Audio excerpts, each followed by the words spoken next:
Um, Hi, Avi. Thanks for helping my project. Sure. Did you know that NASA is planning to send astronauts back to the moon? Yes, I did. How did you find out? So I work in, I guess, research pertaining to space and international relations. So it's one of those things that this travels word to mouth. Would you? Okay, so as part of this project, I've been interviewing people at Starbucks, at the mall, people just sitting next to me at the airplane. Um, I, can you guess about how many of them know that we're going back to the moon? Maybe about 10% of them. That's about right. Yeah. Does that? I mean, do you think that's um, an issue or? I think that there is so part of my research is doing what people think about space and space missions and all that kind of stuff. And what we realize is that generally for space, people are very receptive to whatever it is that they're told. So they don't really know very much about it because it's a very, very far away thing. And it's also not what I would call like a bread on the table kind of thing. It's so there's a difference between the state energy provider, for example. If they screw up, you lose energy, right?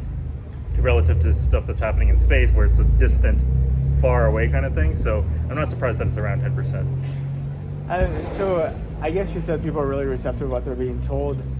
What do you feel like most people are hearing in terms of space? Are they being told things that make them excited and interested, or are they being told things about kind of why are we spending this type of money and we should be doing something different? Right. So generally, the public is pretty much on board with it. They're not necessarily particularly enthused above and beyond. So there's a scene from what's that movie, Apollo, with Tom Hanks. Oh, Apollo 13. Yeah, Apollo 13, where one of the scenes is where one of the reporters says, "Oh, this is just like the same thing as like driving to Philly or whatever it is, going to the moon." So I think that the public, when they hear space, they're like, "Oh, cool," but they don't have the sense of awe that they used to. That being said, there's still data that shows that if you look at, for example, Google searches, they still will spike up real high for NASA whenever there is a launch. So there is a subset of society that really does care. Now, I mean, Monday, Artemis 1 is supposed to be launching. Do you think that'll catch people's attention, or do you think it'll probably go past being noticed by space advocates, but everybody else is kind of, tuned into other things? I think that it will not garner that much attention from most individuals, except for just a couple of people who are into spacewalks. One of the things that the salient stuff is when they looked at images from the James Webb, the images of the galaxy, the splashy, that kind of stuff. But generally speaking, a particular launch, it needs to have a lot of media coverage and like all this other stuff that needs to be done to catch people's attention. Since you mentioned the thing about, I said people act in one sort of way. Politicians actually would be the type of individuals who will say, "Oh, I don't necessarily know if this is to be funded." Part of the research that I do is actually on that. It's to figure out how to get politicians on board, because politicians will take a hatchet to any program and say, "No, we want to divert it because I don't know if this is necessarily remunerative to the American people." And I mean, sometimes government contractors are a way to funnel public funds into like campaigns in a way, to kind of get support for like particular politicians. Right. So part of what we are interested in is what is it that the politician cares about so as to make him want to say yes to space. And part of that might be one path. The path that we were studying is more like, hey, let's do this one particular project in space, and then the politician will say, oh, okay, well, space, that's cool and all, but does it really put bread on the table for my constituents, which is a good thing for a politician to say. And so part of what we're doing is we want to see if the marketing, if we change the way that we pitch this and say like, oh, actually, that'll bring a ton of jobs to your district, that'll actually generate way more interest than us merely saying, hey, wouldn't it be cool if we put a person on the moon?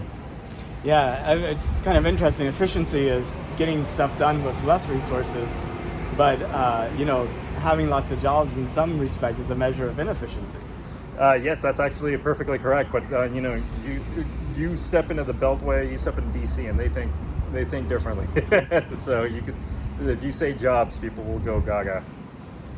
So what do you personally think about us going back to the moon? Is this something that excites you, that you think is worthwhile, or do you also have some questions about is that the right direction to be going? my personal interest is in robotics in space. So I'm very much interested in seeing what it is that robots can do in the moon itself, but then also writ large around space. As we are now in the Air Force, for example, switching over to drone this, drone that, underwater drone in aerospace, so on and so forth. Likely we'll be doing the same thing in space itself if the robot or collection of robots can do a similar enough job to what a human does. Why send a human at all? It's because it's splashier and it's more sort of like, it catches the media's attention. There's a story, there's a hero. There's no story where there's a robot hero, usually, unless you're talking about WALL-E or something like that, right? So that's, I think, the direction that people are going to go by, but I do know that sending a human, it would garner more attention, which is not for nothing, that's meaningful too. So like the Ingenuity helicopter on Mars, that would really excite you, like actually flying a drone on another planetary body in a different atmosphere. Yes, being able to send our machines out and doing things is something that I find to be quite fascinating. Yeah. So in like 200 years or so, or just in some point in the future, do you think we'll actually have humans that are living their entire lives off of Earth? Or do you think we'll forever be kind of tied to Earth, just sort of making these little trips to places? So the expectation based on what I've read in the space literature is that yes, the moon and Mars will be colonized within about 200 years as per their expectation. I've also been told that these types of like predictions beyond 5 years are always going to be wrong. For me personally, I would say this, something like, colonization on the moon, Mars, whatever, those kinds of things would only work under two conditions. The first thing is that there has to be something remunerative about being there. There's no point in going to someplace unless it's somehow useful in a significant way to counteract the cost of us going there. Mm-hmm. The second thing is that we can't have what is sometimes called Kessler syndrome or prison Earth scenario, where because of the swirling maelstrom of debris, it locks us on the planet. And that's actually we will never be able to escape if that happens for generations, right? So those two things have to be satisfied for there to be colonization. So on that second point, I guess these large constellations of satellites these mega constellations are a concern.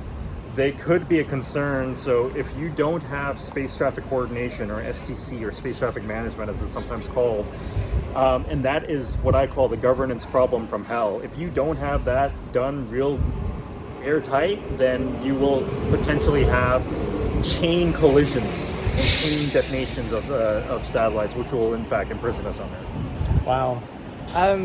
So I guess moving on, if you could, would you take a trip to space? If I could, sure, why not? How far would you go?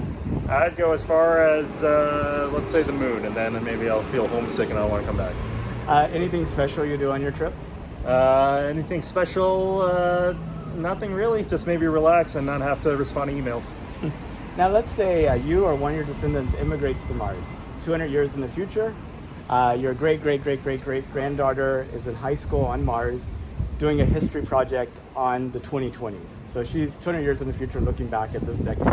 What do you think would be worth writing about that happens in this decade 200 years from now? The most useful information for them is to have as much data as humanly possible today that they could use to make useful governance structures. So what I'm really trying to say is, the way I'm answering this question is I'm thinking, what would it look like if somebody in the year 1822, what information would they have to record to give to me? And the answer to that question is record as much information as humanly possible pertaining to things like politics, governance, economics, all this stuff.